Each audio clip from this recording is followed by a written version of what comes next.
Hello! Today we're going to talk about present perfect continuous.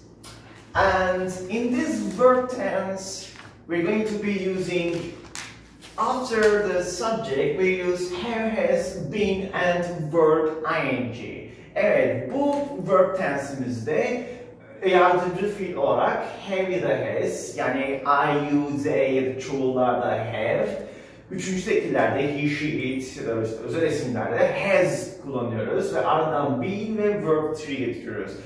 A present perfect continuous tense is used for actions that's started in the past but that are still going on today.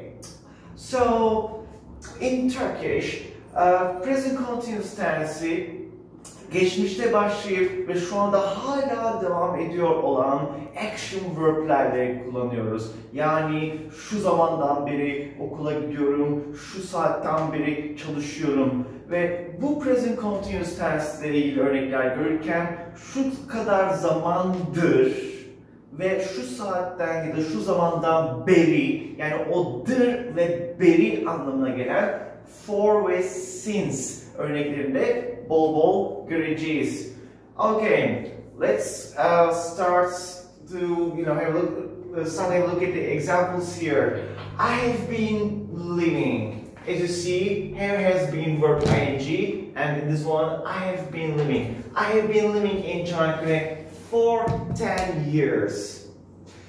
And so that means, okay, Çanakkale'de yaşıyorum. Biliyorsunuz, ben Çanakkale'de yaşarım ya da Çanakkale'de yaşıyorum gibi sadece present, simple ya da continuous kullandığımızda I live in Çanakkale ya da continuous kullandığımızda I am living in Çanakkale diyorduk. Ama continuous tense'de ise gördüğünüz gibi 10 yıl öncesinde görüyor, şu anda görüyor. Yani 10 yıl önce de başlayan bir eylem şu anda hala devam ediyor ve onu tek bir cümlede o bilgiyi vermek için biz perfect tense kullanıyoruz continuous haliyle. I have been living in Çanakkale for 10 years. Çanakkale'de yaşıyorum 10 yıldır. Gördüğünüz gibi for dediğimizde ne kadar zamandır sorusunun cevabını vermiş oluyoruz. Ve okay, here we're going to see a very similar example. I have been living in Çanakkale since 2010 or since 2010.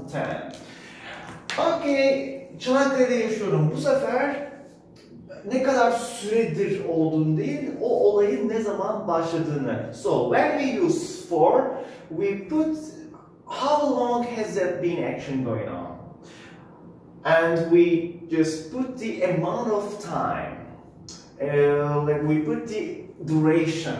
But after since, we put the starting point of that action, only the starting point or the starting date. Yani since'ten sonra o olayın ne zaman başladığını söylüyoruz. O yüzden beri anlamında veriyor. Burada Çanakkale'de yaşıyorum since 2010, yani 2010'dan beri.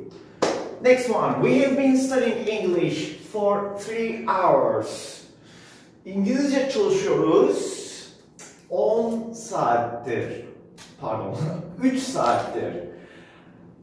And another similar example, we have been studying English since 10 o'clock. Burada ise gene yukarıda for 3 hours ne kadar süredir çalıştığımız cevabı 3 saattir çalışıyoruz. Burada ise saat kaçtan beri? Yani since 10 o'clock, saat 10'dan beri.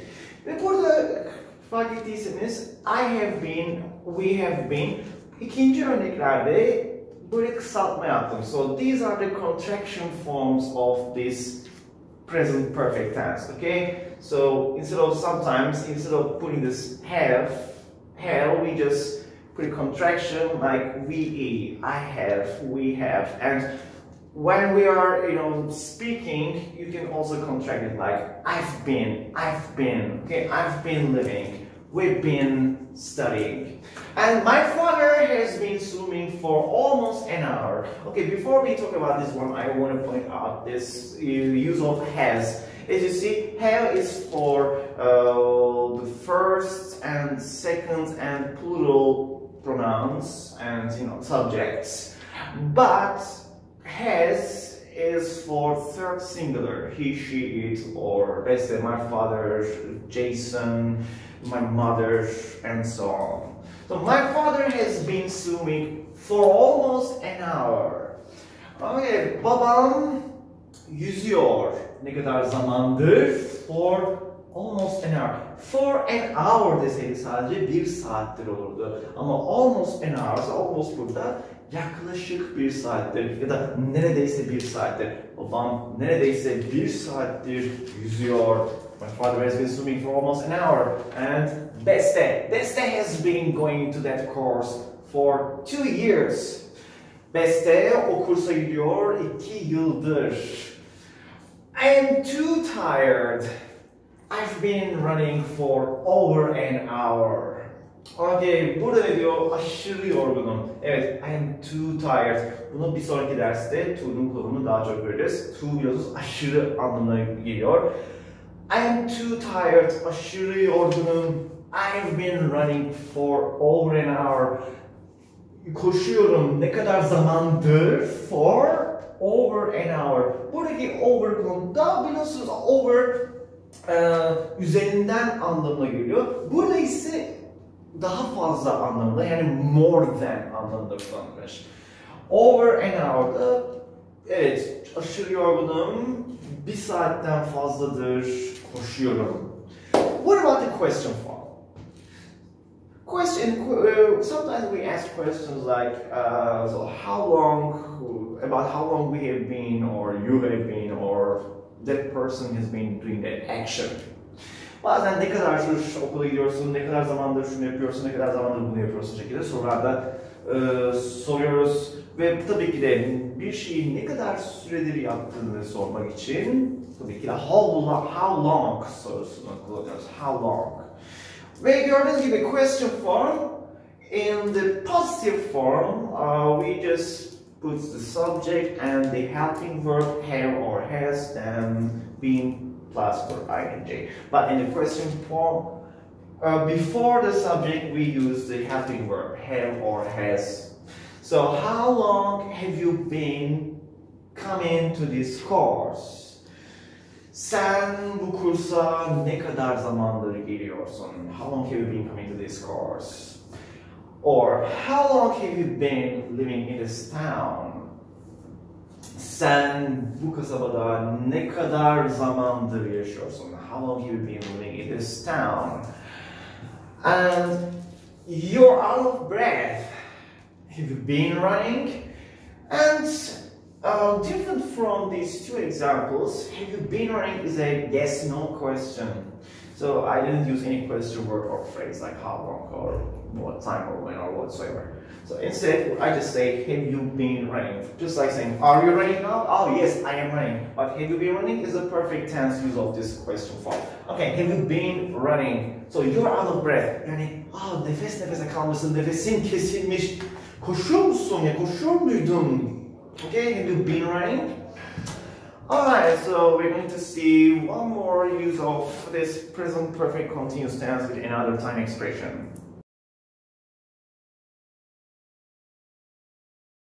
So let's talk about lately and recently.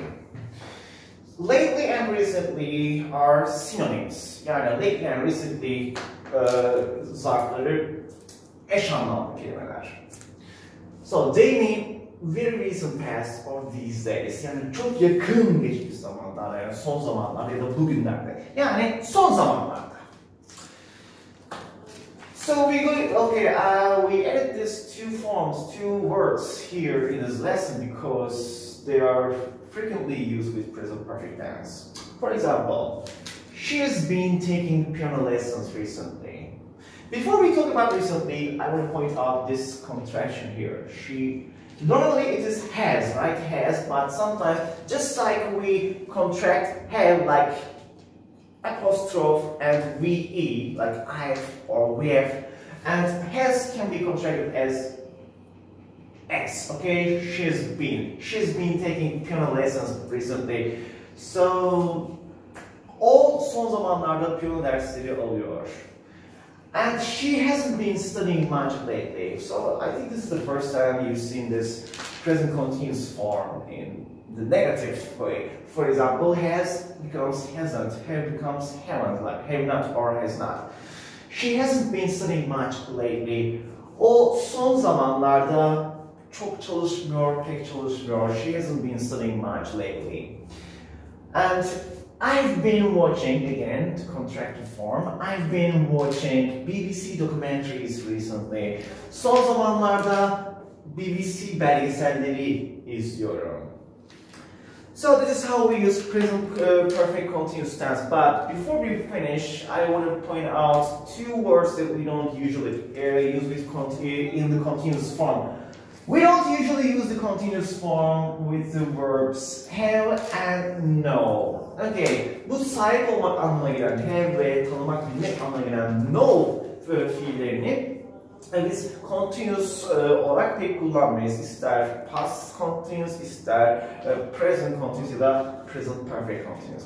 Bunlar da daha çok simple haliyle. Tabii ki de şu anda kullanacağımız tense perfect tense olduğu için ve bu sefer ing yani being verb ing değil de normal simple halde kullanacağımız için üçüncü halini kullanacağım burada. My grandparents have had this house for more than 40 years.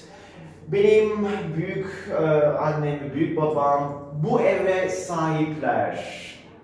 Ne kadar zamandır? For more than 40 years. 40 seneyi aşkın süredir bu eve sahipler, bu evde yaşıyorlar. Ya da no, I have known Lara since primary school. Gördüğünüz gibi tanımak burada. Lara'yı tanırım, Lara'yı tanıyorum. İlkokuldan beri, since primary school ve gene I've been knowing dememiz belki anlaşılır bir ifade olur mu? Biraz bozuk bir İngilizce olabilir. O yüzden I have known ve have ve know fiilleriyle continuous tense değil, daha çok simple tense'i tercih edebiliriz. So, this is how we use present perfect continuous. So, let's move on to the next lesson.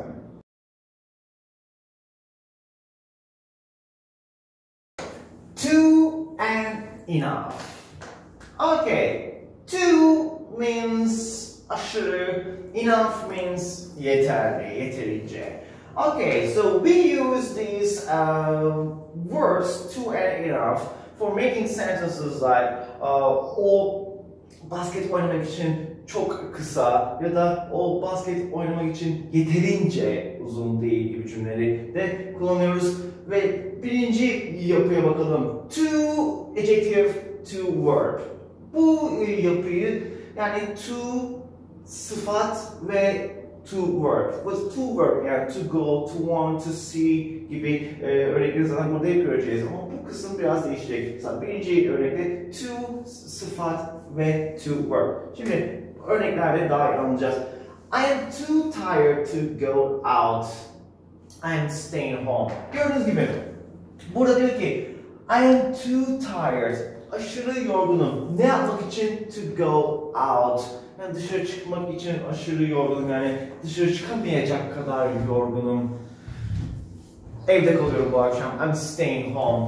And this one. I went to her office but she was too busy to speak with me. Okay, maybe you need some help from a friend of yours. That friend of yours is a lady. But you go to her office, but she's all congested, so she cannot deal with you.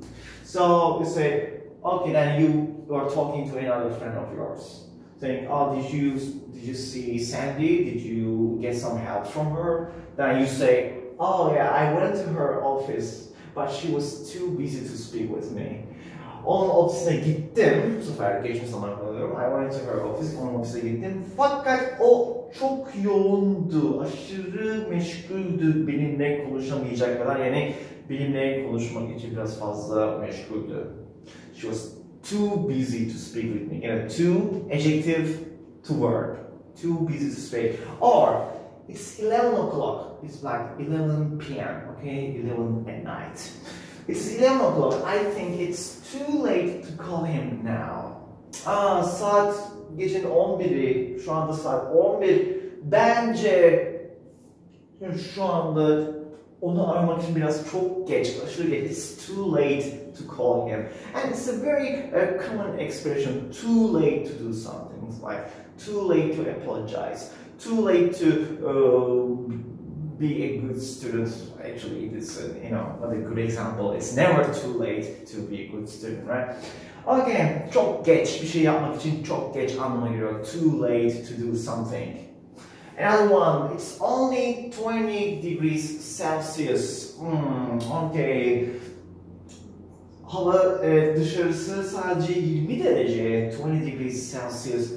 It's too cold to go swimming.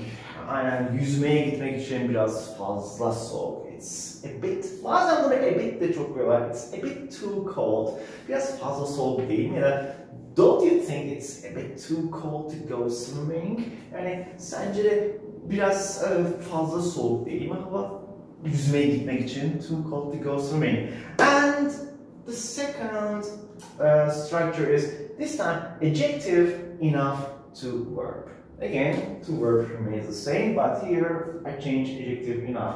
Yani sen yeterince bir şey değilsin, bir şey yapmak için. Let's say, I think Deniz isn't fit enough to be on the team.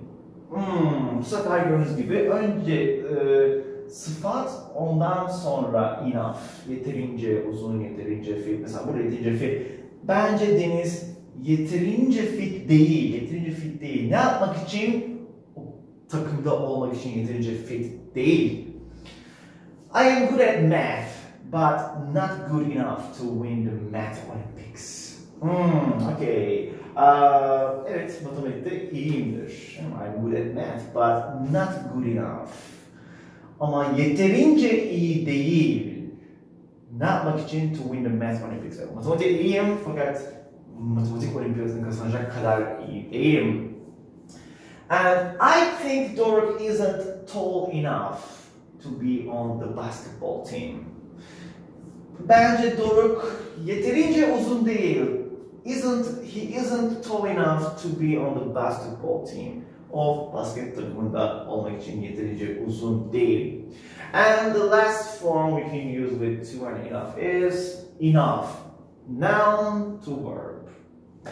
Okay, bu sefer enough'tan sonra, bu sefer enough'ı öne alıyoruz ve enough'tan sonra bir isim geliyor. Yani yeterli para, yeterli zaman, yeterli sabır gibi. Ve yine bu değişmeyen to do something, yani to bir şey yapmak için yeterli bir şeyi olmamak.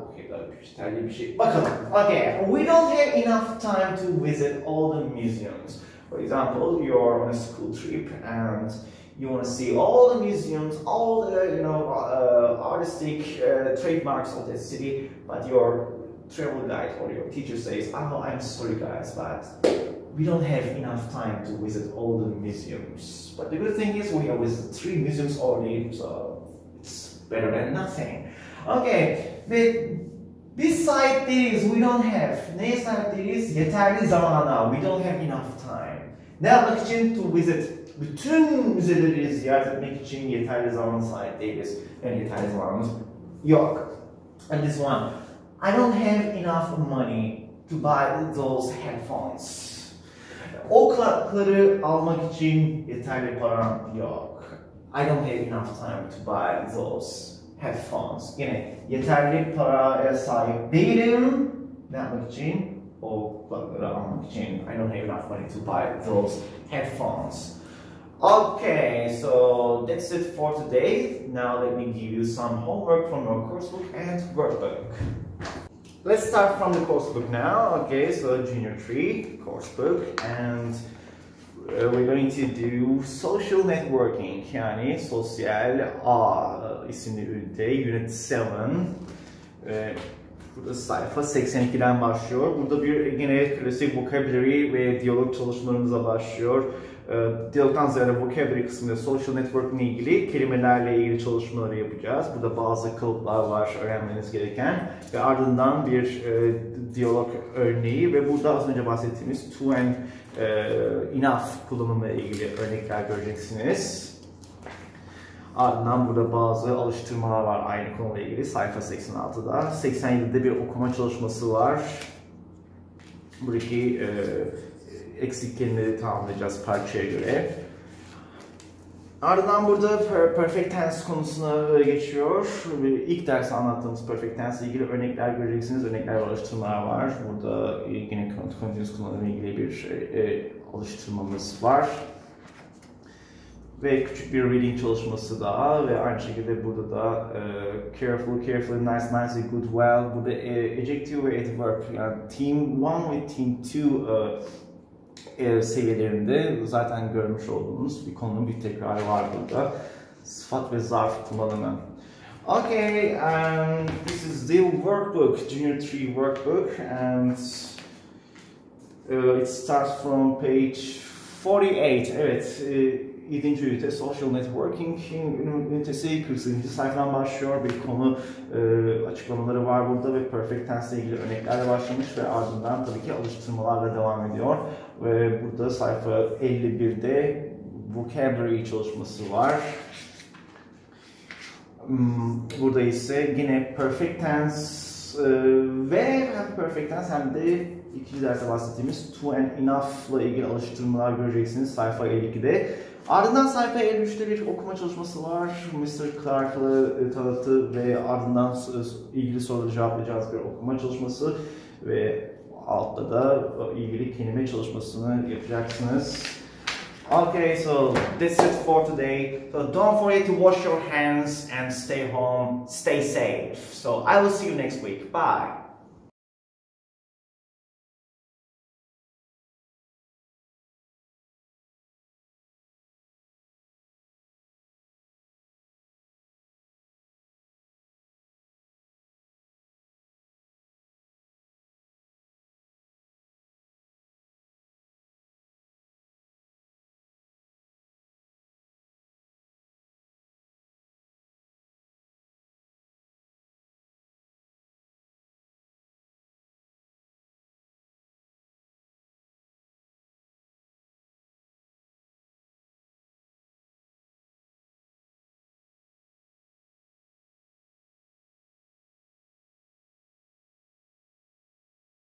Seven point one. Phew, I'm so glad that is over. I've been worrying about all week. Why? What happened? I've been on stage. But you look great! I was a disaster. No, you weren't, Carol. Your idea was awesome. But you look great! I was a disaster. Carol, those clothes are so cool. You did really well. Really? But Darlie and Glenn were brilliant. I love their style. Darlie, at last! We have been waiting for you for ages. What have you been doing? I have been thinking about the new fashion show for the next semester. Oh God, don't count on me anymore.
I often sign in my Tinder account to find friends. My sister often sends me links to listen and download top hits. I always follow my favorite people through my Instagram. My dad loves reading news on Twitter. He usually discusses with my mom about it. I love making comments and giving my ideas to friends and family about their photos.